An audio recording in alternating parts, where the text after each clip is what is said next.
আসুন ডুব দেওয়া যাক ভারতীয় উপমহাদেশের সুবিশাল ইতিহাসে। আজ আমরা এমন কিছু মুহূর্তের কথা বলবো যা হাজার হাজার বছরের ইতিহাসকে পুরোপুরি বদলে দিয়েছে। কিভাবে ৫,০০০ বছরের ইতিহাস মাত্র ৫ মিনিটে বলা সম্ভব? প্রশ্নটা শুনলেই মনে হয় এটা তো প্রায় অসম্ভব, তাই না? কিন্তু উপায় একটা আছে। আমরা ফোকাস করব সেই সব টার্নিং পয়েন্টগুলোর ওপর, সেই সব মুহূর্তের ওপর যা এই উপমহাদেশের ভাগ্য নির্ধারণ করে দিয়েছে এবং তাকে আজকের এই রূপ দিয়েছে। বেশ, তাহলে শুরু করা যাক। আমাদের গল্পের শুরুটা হচ্ছে পৃথিবীর অন্যতম প্রাচীন এক নগর সভ্যতাকে দিয়ে। ভাবা যায় সেই সময়েও এমন এক উন্নত সভ্যতা ছিল। পরিকল্পিত শহর, ইটের তৈরি বাড়ি, রাস্তার ধারে ড্রেনেজ সিস্টেম, এমনকি ধাতুবিদ্যার নতুন নতুন কৌশল। সত্যি বলতে মিশর বা মেসোপটেমিয়ার সভ্যতার থেকে কোনো অংশে কম ছিল না। প্রাচীন দুনিয়ার অন্যতম সেরা সভ্যতা ছিল এটা। তো প্রশ্ন হলো, এটা গেল কোথায়? এখানেই তো আসল রহস্যটা।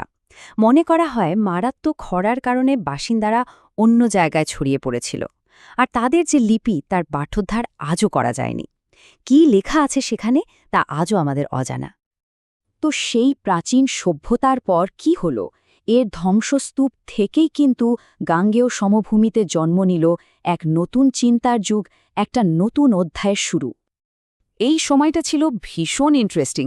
একদিকে যেমন বৈদিক স্তোত্র লেখা হচ্ছে, তেমনি অন্যদিকে উঠে আসছে একেবারে নতুন ধরনের আন্দোলন। বৌদ্ধ ধর্ম, জৈন ধর্মের মতো দর্শনগুলো পুরনো ধ্যানধারণাকে চ্যালেঞ্জ জানাচ্ছে। আর এই সব কিছুর চূড়ান্ত পরিণতি হল উপমহাদেশের প্রথম বৃহৎ সাম্রাজ্য, মৌর্য সাম্রাজ্যের প্রতিষ্ঠা।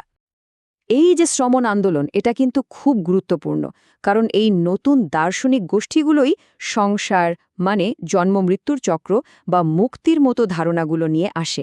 মানে ভারতের সাংস্কৃতিক আর ধর্মীয় চিন্তাভাবনার ভিতটাই এরা নাড়িয়ে দিয়েছিল। আর এই সময়টাতেই আসেন মৌর্য সম্রাট অশোক। একটা ভয়ঙ্কর যুদ্ধের পর তার মধ্যে যে পরিবর্তন আসে তা এক কথায় অবিশ্বাস্য।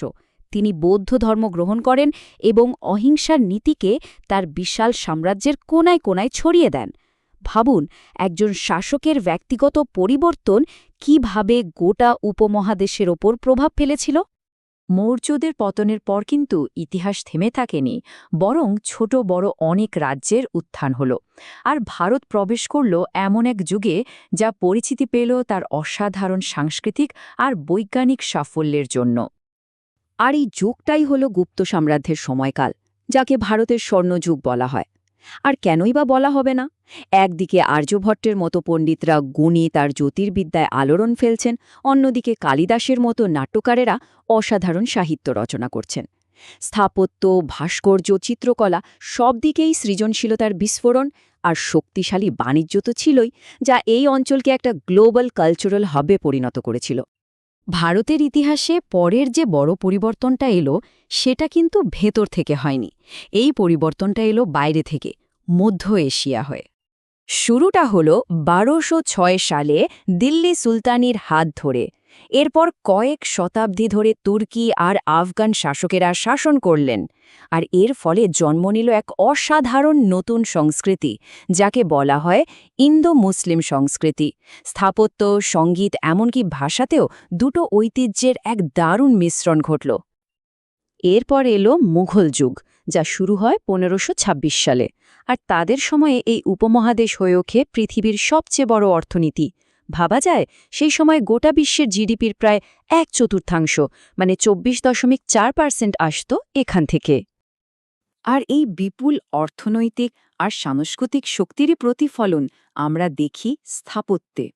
বিশেষ করে শাহজাহানের সময় তার তৈরি করা স্থাপত্যগুলো, যার মধ্যে সবচেয়ে বিখ্যাত আগ্রার তাজমহল, ভারতীয় আর পারস্য রীতির এক অপূর্ব মেলবন্ধন। কিন্তু মোঘল সাম্রাজ্যের শক্তি যখন কমে আসছে, তখন কিন্তু ভারতের ভেতর থেকে কোনো নতুন শক্তি উঠে এলো না, বরং এবার নতুন শক্তি এলো সমুদ্র পেরিয়ে, ৭ সাগর ১৩ নদী পার করে। প্রথমে এলো পর্তুগিজরা, তারপর একে একে ডাচ, ব্রিটিশ, ফরাসিরা। শুরুতে তাদের সবার লক্ষ্য একটাই ছিল, বাণিজ্য। ভারতের বিপুল ধনসম্পদ আর মশলার জন্য তাদের মধ্যে ছিল তীব্র প্রতিযোগিতা। কিন্তু ধীরে ধীরে সেই ছবিটা বদলাতে শুরু করে। বিশেষ করে ব্রিটিশ ইস্ট ইন্ডিয়া কোম্পানির কথা বলতেই হয়। তারা এসেছিল ব্যবসা করতে, কিন্তু ধীরে ধীরে তাদের লক্ষ্য পুরোপুরি পাল্টে গেল। একটা বাণিজ্যিক কোম্পানি থেকে তারা হয়ে উঠল এক রাজনৈতিক শক্তি, যারা দেশ শাসন করতে শুরু করল। বাণিজ্য থেকে শাসন, এই পরিবর্তনটা ছিল বিশাল। আর এই কোম্পানির শাসনের বিরুদ্ধেই 1857 সালে জ্বলে ওঠে বিদ্রোহের আগুন। এই বিদ্রোহ ছিল একটা বিরাট টার্নিং পয়েন্ট, যা কোম্পানি শাসনের কফিনে শেষ পেরেকটা পুঁতে দেয়। বিদ্রোহের পর কি হল? কোম্পানি শাসনের অবসান ঘটল, আর ভারত সরাসরি চলে গেল ব্রিটিশ রাজের অধীনে। মানে এবার আর কোনো কোম্পানি নয়, খোদ ব্রিটিশ সরকারই উপমহাদেশকে শাসন করতে শুরু করল। এটা ছিল একটা আনুষ্ঠানিক সাম্রাজ্যিক দখল। তো সাম্রাজ্যের এক নতুন অধ্যায় শুরু হল, ব্রিটিশ রাজ। কিন্তু এটাই কি শেষ? ভারতের দীর্ঘ আর জটিল ইতিহাসে এর পরের বড় রূপান্তরটা কি হতে চলেছিল? উত্তরটা হয়তো আমাদের সবারই জানা, স্বাধীনতার সংগ্রাম। কিন্তু সেই গল্পটা অন্য কোনো দিনের জন্য।